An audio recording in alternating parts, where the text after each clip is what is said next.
Do we want our manufacturing back? Do we want to drill and refine our own oil and produce it here? Do we want to kick the government out of our lives so we can make our own decisions whether or not we choose to take an experimental drug? All right, thank you, ladies and gentlemen. Okay, so this is the electorate of Flinders. It's very special to me. I spent a lot of my childhood here down in Flinders. We had a holiday house, so the beach, the air, this is something very, very close to my heart. Now, I'm just going to make this pretty succinct for everybody here because I respect all of your time and thank you for coming. As you know, I'm running for an independent in the Senate in this upcoming federal election. Thank you very much.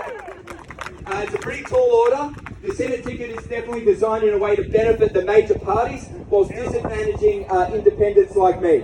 All right, so we are Group R above the line, so you can remember R for Revolution. I think that's going to stick in our minds. What do you reckon? We're ready for something like that? Yeah! All right, so a little bit about myself. I think it's really important that all candidates, whether they're from a party, and we've got some good candidates here today. For instance, we've got my mates, Adrian Irvine from Dunkley. Adrian, what a legend. Yeah, he's my mate. He is a good bloke.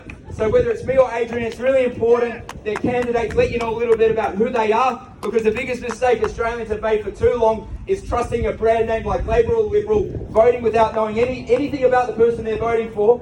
And what has it resulted in? We've got a bunch of psychopaths in office. Their allegiances to their party, their allegiances to the United Nations or whatever associated bodies, and the last thing they care about is doing the right thing by us. So get to know your candidate first of all. So a little bit about me. 37 years old, born in 1984. I grew up in a place called Emerald in the Hills. Who knows Emerald? Yeah. So I was very fortunate. We had a nice property. We had chooks, a veggie garden, fruit trees. I helped manage all of that. And back in those times, as a lot of you could probably remember, we used to actually make things in Australia. Who remembers when we actually made things? Yeah. I think back, our cars were made here. Our household furniture, almost everything in our household was made in Australia, apart from the electronics. We used to drill and produce almost all the oil that we needed. Who here remembers the independent petrol stations where someone would come out and fill your tank up? Do we want those days to return? Well, the government has made it very, very difficult because fast forward to today, we don't make anything anymore. We're dependent on foreign sources for our oil, so we're susceptible to price fluctuations. Our government intervening in our lives, in our industries, has created a situation whereby the cost of living is through the roof. We're seeing inflation go out the door, and of course our government has even trampled over our most basic freedoms, such as to live, to work, and to have the autonomy over our own bodies. Okay, now they are going to keep going further and further and further unless the people actually stand up, and this is what it's all about. Okay, this is what it's all about. Now, running as an independent for the Senate, I want to tell you really my core values and what I stand for. The Senate is known as the House of Review, where legislation is either passed, amended, thrown out, and important public inquiries are made.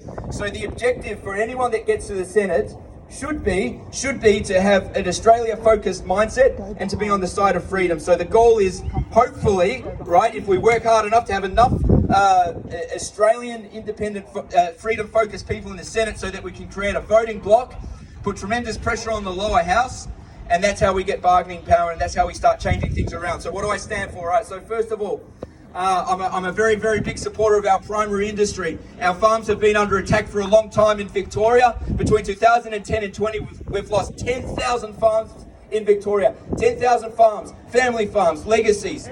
I've been speaking to people in the industry in farming for 3 generations. They were forced out. Why? Because their running costs went through the roof.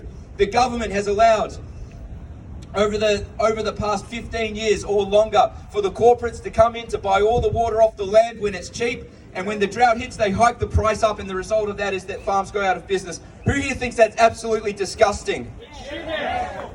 Now, why was this able to happen? Because of government legislation, because of politicians stepping in and pretending that they know what's best for the people without actually consulting with the people. Okay, so the first thing is, I'm committed to speaking with people in their respective industries. I don't claim to have all the answers. There's good people in this country who are well versed, and these are the people who need to have more of a voice and representation in Parliament. I would like that to be through me. Does that make sense? Yeah.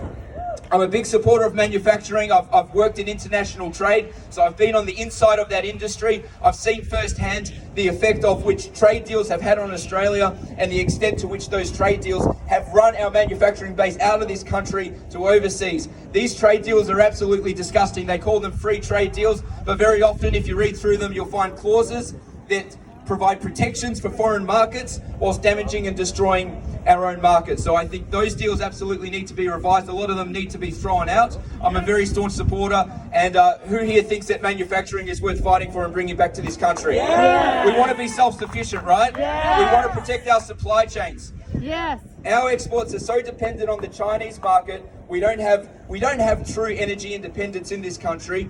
We don't know what type of geopolitical situation is going to emerge over the coming years. We see China garnering a lot of influence throughout Asia, throughout the Indo-Pacific. We see China now sending their naval warships to the Solomon Islands, just 2,000 kilometres off the coast of Australia. And whose fault is that? Well, it's probably our fault. What do we do for years? We dug unrefined resources out of the ground, iron ore, we sent it to China, now it's coming back in the form of naval warships. Which brings me to my next point. I'm a big supporter of the ADF, and I consider it absolutely imperative that Australia invests more in order to build a strong and self-sufficient military, so that in the event that we need to defend ourselves, we can do so even without the assistance of the United States. Do we agree? Yes! All right, so our veterans, I love our veterans. I think it's a disgrace that we still have veterans living on the streets while we've got ex-politicians who are on lifetime pensions earning 6 figures a year and travelling around the country on first or business class all year at our expense. And I think it's absolutely disgraceful. So let me put my hand up that I will scream from the rooftops that the pensions for former MPs and all their benefits need to end. They should have to get a job like everyone else. Yeah. All right, I think you guys know exactly where I stand on COVID-19. I'm happy to take it a few steps further. I don't stand for simply ending the COVID restrictions and the jab mandates. What I stand for is the absolute permanent disabling of pandemic emergency powers so this government can never do this again. That's what I stand for. Yes!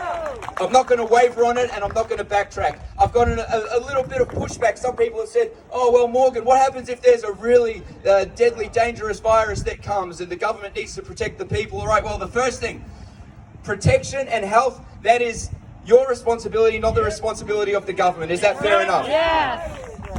Number 2, I'll always be more concerned about a dangerous government than a dangerous virus. Is that fair enough? Yes.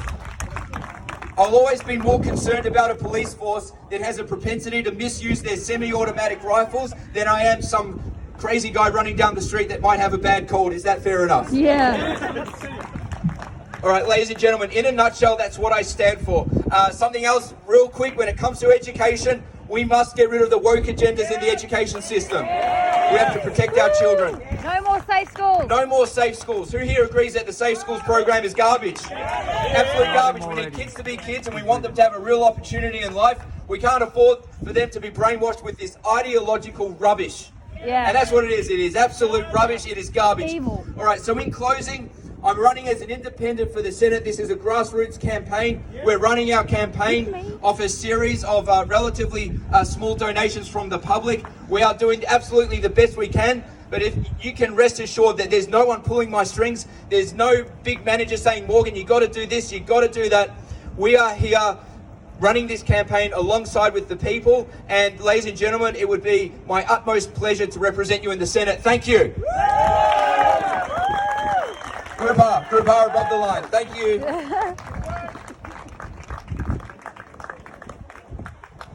Authorised by Morgan C. Jonas, Independent Senate Candidate, Melbourne, Australia.